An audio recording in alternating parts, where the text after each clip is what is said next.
Hey everybody, and we're back with the Bounce Back podcast. We're just getting into the part of the story where you two had met. Now you fresh, you met in DDU. One more time for the people. One more time for the people who may not have caught the episode. Man, tell the people who you are real quick. It's Where you from? More Beezy, man. More _ Beezy, East Boston, man. You know, man. Let's see. He got so many. He goes by so many. Yeah, but it's all the same thing. You feel me? If you know one, you know them all. Right. So, Mort, what's your first impressions? So we had Tim Block, and I was with my RIP, my bro Nice. He was like, yo, RIP, man, that's in paradise. Such and such, that's bro right there. I'm like, oh, okay. He was like, yeah, man, you know, the reincarnated Tookie Williams. I took a liking to him off the rip. It was like more like, you know, you learn who you are in there, in that hole, so, you know, stand at that wall. You know what I'm saying? Absolutely. So I could tell he was, you know, at the height of his career with this gang shit, you know. All right, so this is in the max. Yeah, this is in the max. Yeah. What side? Okay, what side do you on? At this time, we all share the same hole, so it don't matter what side you was on. Now, when y'all eventually both get out, y'all together? Nah, we separated, y'all. Yeah, we haven't been together since I've seen him since I've been home. Okay, it's the first time y'all. We talked about it though. Like it's been years in the making. I'm glad I could be like, you know what I mean, that conduit. I seen him in the club. We got out. Talk about like how important it is to kind of keep your mind right in that DDU place, bro. Like they bury you in there, man. Yeah, it's a mental war zone. Those lose their mind. Shout out her boss, man. A lot of dudes. Roscoe, he like me. He got a whole gang of, but you know who you are, man. Like I seen a lot of good brothers, man, that did 9, 10 years in DDU. Militant, Mon, Sharif, the system that didn't break them. You know what I'm saying? And that was my motivation. I'm like, cause I seen the dudes that was stabbing dudes, getting busy even more than me, and I'm like, these dudes are crying. Like, you know what I'm saying? Like banging on doors, calling dudes racist. Like you should see dudes self-destruct that wasn't even them. You know what I'm saying? And then the police brutality. All right, we control everything. Form of like you're gonna do what we want to do if you know what I'm saying. So a lot of dudes couldn't handle that. You know what I'm saying? And beef with the police it was so that's how it really made a lot of brothers unify. Especially some brothers that wasn't seeing eye to eye and shit about shit. You know we should all be able to come together against them, you know what I mean? Because that's the real, the biggest gang out there, man. And it's systematically designed like that. Like when you got to think when they go into the police academy, they're telling them dudes don't listen to them, they're manipulative. Like they dehumanize. They're trained to having bad intention, and so I have no personal vendetta against this dude. He wants to go home. He's making his little money, go home to his family, but he's trained to treat me like shit. So now I'm trained to be like, all right, well, I'm not no bitch. You're a little white boy or a black dude from suburban town, like.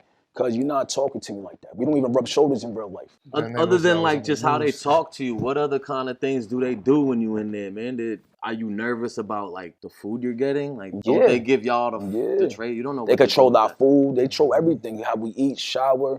The sergeants on shower day in DDU. Hurry up! You've been in there for 5 minutes. Yo, I gotta shave my head. I didn't even turn the water on. Well, hurry the fuck up. We be dragging you out of there. That was my first altercation with COs. You know what I'm saying? And it was just. Oh, you know what I'm saying? They just wanted to test it. Then when they see you willing to stand up for yourself and go there, and they teach you like, oh, you're a gangster. You didn't tuck your tail in. You didn't turn the medical. So now they're doing oxymoron shit to you. Because if you do that to them, they're gonna tell on you. What do you learn about yourself when you sit in there in DDU for that amount of time, man? There's got to be a lot of self-reflection. You learn that you're your own worst enemy. Because you gotta learn that you can only respond to. Like you control your reaction. I don't know if y'all saw they about to shut down Concord right now. I just got off the phone with my brother. Concord, come on, keep Walpole, I don't see them building more minimums, man. Like they got to change the point system. Start sending people to minimums. What do you think is gonna happen? They got to change the point system. They got to change the whole. They got to abolish prison. You know what I'm saying? They make guns, but then you get caught. You don't have a license. You're doing 300. You know what I'm saying? In jail for the same product that they designed. They take the human out of it, you know what I'm saying? It's like once they treat you as you a sex offender, like somebody that touched little girls or kids or you in the same while they get better treatment most places. You know what I'm saying? And then the crazy part, then they try to gas you up to beat them up. Then when you beat them up, you get a case. You sent me a video. Tell me why you sent me that and talk a little bit about that situation. So that's one of the main things I want to come up here was because I watched us turn into monsters.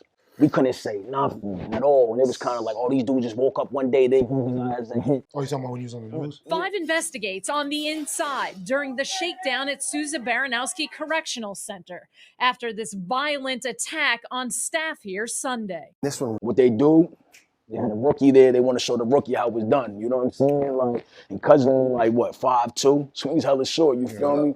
Cuz hella small, you know what I'm saying? They get with cuz, you know what I'm saying? So our thing is just like, I'm out. I just got my meds. I have 8 months to go home. This is one of my comrades, one of my homeboys. That has nothing to do with no. See, I'm watching police. This is where George Floyd. This is everything going on. We watching black dudes get killed every day. So and I'm seeing 3 COs on a dude that's 5'2". The escalation just goes from there. You know what I'm saying? Dudes get GT'd on, whatever. Boom. We do what we do. Was a coordinated attack by 6 inmates on 2 correctional officers. The inmates punch and smash a chair over the head of one officer. A second is beaten just out of view. They grab him up. They don't show that part because it's on the blind spot. So they grab him up, slam him. Deputy Commissioner Chris Fallon says it appears the melee began moments after a gang leader targeted an officer and attacked. This is literally the guys who have not been able to follow the rules while they've been incarcerated. We couldn't say nothing at all. And it was kind of like all these dudes just woke up one day, they organized and hit. The attack is the second on staff here in the past month. The maximum security prison houses some of the most dangerous felons in the state and is home to more than 25 security threat groups or prison gangs. How the fuck did 5 Crips and 1 GD get involved with that? And they all from different hoods in different places. They came and beat us up. Yeah, they just on our side. And I had 8 months. We didn't have nothing to do with it. And you brought that up. They came. Did y'all at least know like that shit popped off? Came like 2 days later and just tactical team raided us too and they brought us all up to the hole to get sipped out of state. Before I even start, man, free the homie Swing, man. Free Cuz, man. Free Gangster Bo. You know I love you, Cuz, man. You know what I'm saying? Chai, you know what I'm saying? Casper. It's so many, my cousin, my Dougal, you know who you will, Cash the Wolf.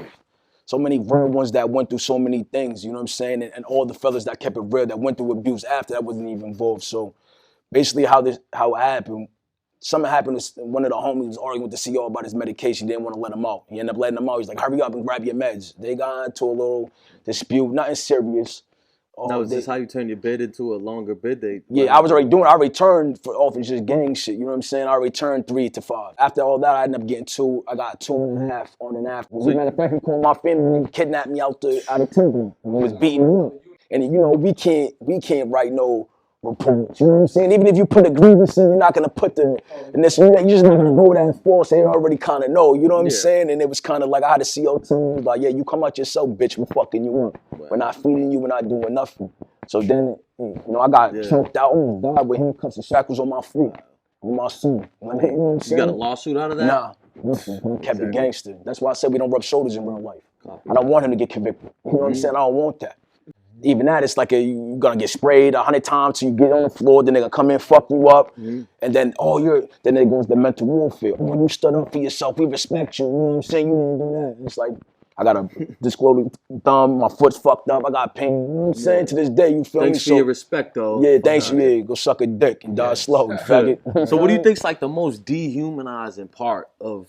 It's just the fact that you know that this is what, because I was a little kid, man, you know what I'm saying? Like, and now I see the trauma, you know what I'm saying? I see that, what they designed. Because I always take pride in myself being self-made. Ain't nobody, I was self-made, I was a product of my environment, you know what I'm saying? Being around what I was around, you know what I'm saying? And like Cuz said, when I was growing up, this shit was correct, like, that was the thing. Like, I was growing around Asian Crips, growing up and what I stood for and that within itself, and then how the administration attacks that too. I was in a place where I was getting knowledge of self, thanks to my brother behind me, shout out M1, and I was really in DDU, I was reading, I was probably in the best shape of my life. 3 different times a day for 2 hours more, you know what I'm saying? Stay like, up, then break night. Yeah, you know what I'm saying? Like, you reading books, Message to the Black Man, you know what I'm saying? Waiting to the Midnight Hour by his own Wayne Ford, he just brought that up. Like, yo, bro, remember I sent you this book and I read all that and I understood my culture, you know what I'm saying? Blue Rays, Black Redemption. Like, I was a Crip and I didn't even understand what a Crip was, you know what I'm saying? I didn't even know, I knew it came from Canada, but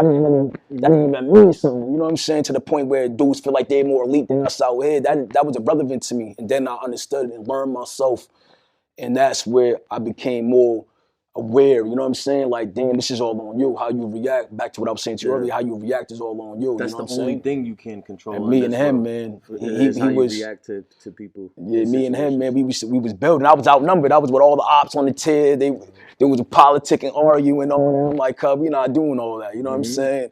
They moved me to a unit I wasn't supposed to be on. Came right back. Got it cracking. You feel me? Because like you was even going for 10 minutes. Like we ain't here to trying to glorify anything, man. That's why we get into the real questions. Like, what's the worst part about prison? Right. I think that's what we need to know. So how would you answer that question? What is the worst part about prison? It's just the worst part, man. There's just no need for it, man. Like unless you, I said there's only two people that need to be in jail: sex offenders and rats. Since you want to tell on everybody and you feel unsafe, here's the people that can keep you safe. Go ahead. You know what I'm saying? Like just go ahead and do that. And then motherfuckers that can't control themselves, that can't handle themselves around women and children and people that's just please, go ahead, just be in this, because they cater to the motherfuckers. We all know that, you know what I'm saying? And if you a real one, unless you're not snitching and working with the imps or whatever's going on, they're gonna, like even me doing this interview, that's the reason why I didn't want to come through, because I had the imp try to set me up on this room. There's a whole different entity bigger than what's going on, and because you don't rehabilitate on there what that means to them, you know what I'm saying? All my items are dead. Tookie Williams, Nipsey Hussle, George Jackson, Jonathan Jackson, Huey P. Newton. You know what I'm saying? So you gotta, like, my mind is like, damn. And then I don't know if you guys know Skin Tight. It's powerful shit I ever heard. I heard the name. Yeah, the whole like 20 years. Free Skin Tight, man, innocent, man. They had a lot of people. Like, and a lot of, and not even dangerous. He's just an honorable dude. You feel me? He's dangerous because he's mentally something that's a definition. When administration wants to break you, they're gonna send you to different places and send you different things, and you go to California or you go in certain places where there's real racial tension, and you from Massachusetts is a real small level or anything. Like even being a Crip or Blood, you go to dudes to Cali, like, balls, come on, cuz, like that's like, we know about sports and racism out there, you know what I'm saying? So when you got you know what I'm saying, and Mark Wahlberg, you know what I'm saying? Like you don't see dudes like this. Like even when you go back to tatted up, I always had face tattoos since I was 13, 14. I had a little, you know, pretty boy shit. This right here was, I lost hope at one point. I'm like, fuck it, I'm tired of dudes asking. I'm a baby face, so I'm tired of dudes asking when I'm banging. You gonna see it on my face. Don't even ask me. You know what's up and we gonna go. You know what I'm saying? I probably got your gang whacked out. I rep my shit and we're gonna go from there. And that was just me falling victim to just frustration. I didn't know I gave up. You know what I'm saying? I turned 5 to 7. The CO's on my back. I'm like, you fucking me up, so I know the first opportunity I get, I gotta get with you. You know what I'm saying? Like, and that's just what it comes down to, man. But back to Skin Tight, he told me, he's like, bro, you about to be 29, man. He's like, George Jackson died at that age. You know what I'm saying? In prison. A lot of dudes died at 29, man. It's like, that's a powerful number. That's when you go through the identity crisis. And I'm going that to the world, like I want to do right. Now I got a baby boy that I just met. When I came home, he was. So how far are you into the bid where you kind of starting to think like that now, man? I mean, I always been a brother, like even all my homies, I always been somebody that was always a heavy thinker. You know what I'm saying? I feel like thinking people rule the day emotionally. But eventually you do get released. Talk about real quick, run it all down. Your initial sentence and then what. My initial sentence was 3 in a day. And I turned 3 in a day to 5 years on one bed and 5 years to 7 in one bed. So I did 7.5 from altercations with viral gang members that even wrote, I don't want no charges, Prince, that they just had it out. The deal, I beat attempted murder out of, you know what I'm saying? They know where I, and they had Sean going. Like, it wasn't enough. You know what I'm saying? Get out with any probation or anything? I did. I got probation from the CO shit in jail. You know what I'm saying? Got 2.5 and 3 years probation. That's when I came home May 2020. I was back in 11 months. You did another interview. Yeah. You want to talk about that? When was that? Was that before you went back or was that after? No, that's when I just came out this time for my PV. Okay, my so we'll get to that then. That's dope, man. Shout out M1, man. He made that happen. And it was basically about re-entry. You know what I'm saying? I came home. My homeboy right here had $700 to my name. Spent that all in a hotel to be with my son. You feel me? Dope. And everything started coming together. But at one point, it kind of felt like, it was like, damn, you know what I'm saying? You trying to make it, you don't even know what you're doing. Cause I just went bailed out straight to the streets, you know what I'm saying? What's the biggest adjustment going from the max to the streets? Okay, this is the second time. So this time was different because I had a baby that I haven't even met. He was born while I was in prison. So it's like, damn, I got a son now. You know what I'm saying? I got so much obstacles in my way. You know what I'm saying? It's kind of like, fuck. You know what I'm saying? I don't even know how to put it. Like, damn, you really start to see when they got a target, and you feel that every day. Like, so if you could give you go back to that day you got out and just give yourself a little bit of advice, you know, knowing now, you know what I'm saying, what you know how it always is. If I knew then what I knew now, like what kind of advice would you give yourself? no bullshit. My man Cartier told me, he's like, yo, write a letter to yourself. And my man Coop from the 10 Man Free Coop. Wow. And he's like, yo, bro, write a letter to yourself. So when I wrapped up my 7.5 before I did my PV, I wrote my letter to myself like, yo, don't lose track. Don't let nobody lie to you. Don't let nobody fool you. The word out here, you know what I'm saying? I read that shit. Then the world hit me. COVID, everything shut down. Everybody, gangsters, everybody. And you know what I'm saying? You're meeting dudes on Facebook. And he's just a federal, I'm not pointing back there, but you know what I'm saying? Like, this dude right here, you know what I'm saying? Part of self, though. You got dudes from over here. One of my close friends, he was a federal informant. This dude turned state, and then you see people like everywhere, life was just, I didn't understand it. It was a lot. So I would go back and tell myself, man, just like I always tell myself now, just be patient with the process, even when it hurts. Even when you're getting desperate and you want to get fast money, you want to do something, fuck that. Yeah. You know what I'm saying? These people, you see flashing money on Instagram, these rappers talk about it killed 100 people. To me, that's snitching. That shit is corny to me. Cause I would say I wasn't even home 3 months before the Ips tried to say I was shooting a music video and there was a prop weapon and they were like, oh, he had a gun on him. So I had a warrant for my wrist. Is this because of parole?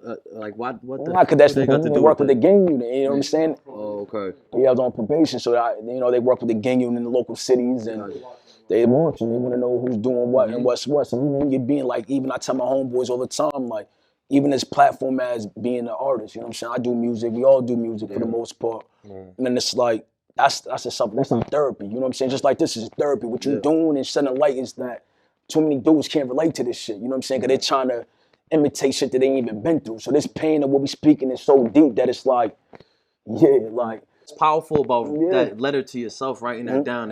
I did that last time I was in. I went back in 2018. I got drunk. I got in a fight. Wrote a little paragraph just to remind myself, like, yo, anytime you're going through anything out there, just remember this place. Remember that you're better than this place, but remember that this place ain't going nowhere. It's always going to be there waiting for you. And I don't care how many Concords they close or how many jails they close. There's always a friggin' bed waiting for you if you do something serious enough, bro. So that's that, man. And this is, like I say, this is the platform for my people who come on. When you're my guest, this is your platform. If there's anything that you wanted to touch on or any last words that you might have, now's your chance to do that, bro. And just, you know. My last words, man. Shout out my son, man. My baby boy. First and foremost, everything I do is for you, man. Man, shout out Doobie Loke, man. My little brother, man. He's going up, man. All my homeboys, Free Streets, BK, Nasty, Buns, Sport, Mass. You feel me? T. Even the ones Cold, 40. Like so many, I got so many dudes. If I didn't say free, you know I love you, man. Free all y'all, man. Keep the fucking fake the real. I mean, keep the fake and free the real, man. Like that's just what we doing all the way, man. Like. And just know that this right here, this is the platform. I came on this right here because I was even nervous to come on here because I'm just talking, you know what I'm saying? Out of like, it was kind of like, damn, I really want to do something positive, man, because that's just my energy, man. I'm 29 now, I'm about to be 30. And like Lil Durk said, get out the streets, you touching 30, cuz like, and you feel that, like, I just don't relate to this narrative, man. So my little brother, I'm going to introduce him, Quest, man, up and coming artist in Mass out of North Cambridge. Finest, you feel me? You know what I'm saying? Go ahead, gang. Go ahead, talk your shit though. Then it's amazing how far like all of you like have come, man, and I'm super proud of everybody. Man. Real quick, me and Cuz got a video coming soon, song out on Born Freestyle. You know the boss for that. You heard? Okay, drop the social medias too. All y'all could run through it too. Like let me get on the social media shit, man, so we can run this up. Let me go over there. You know that gangland. Walk. Free Streets, man. BK Nasty for the walkers, man. Free D-Rock. Hot Box. All the homies, man, for that. Free Streets. And you can follow me on IG at Chop City, CHOPCXTY, man. Super Cuz, man. New music coming soon. You know, free the homies, man. Sir. One more time, man. I know you've been What's up, man? More_Beezy, MORT_BEAZY. We out stepping out tonight in Lawrence and tomorrow in Fall River. You already know, man. On the 16th, I'm headlining my own joint. We all outside. 12 years going out. 12 straight. We outside. My man right here, you was just here, the latest guest on the Bounce Back. If you haven't seen that, I ain't new to here. I've been here just last week. Yes, P, go ahead. SUPREM, man, on all platforms. Man, listen, this is the coalition, man. You're gonna see us a lot more. Like I said, I'm popping out to Beezy's tonight. Come pop out. I'm out there February 9th, and then I'm going Rhode Island February 23rd. I'm in VA the 30th. Listen, we working out here. Working. Let's get it. My man. Yeah, go ahead, get your taxes done. Tap in. Tax season. Tax season. Go ahead, get that tax season coming in. Go ahead. It's that time of the year. Tap in. Aquila Financial and TaxServices.com. You need help with tax planning, tax preparation. You got a business, you need accounting, payroll set up. Got you. Let's do it. Appreciate that. Let's go, man. My man. Go ahead. CMB in the house. It's big question for me. Our quest on Instagram for the most versatile walker. 2-9 to the East, man. Go ahead. Salute to all of y'all, bro. Appreciate you, man. Let me just get one more time. Close out. Yeah. Guys, this is the Bounce Back podcast, man. Too many things. Everybody just, said what they was at, with the names, the social medias. I'm your boy, B-Luke. Make sure y'all tune into the Bounce Back podcast. Guys, it is what it is. What's next is what you make it. On that note, we out of here. Gangland.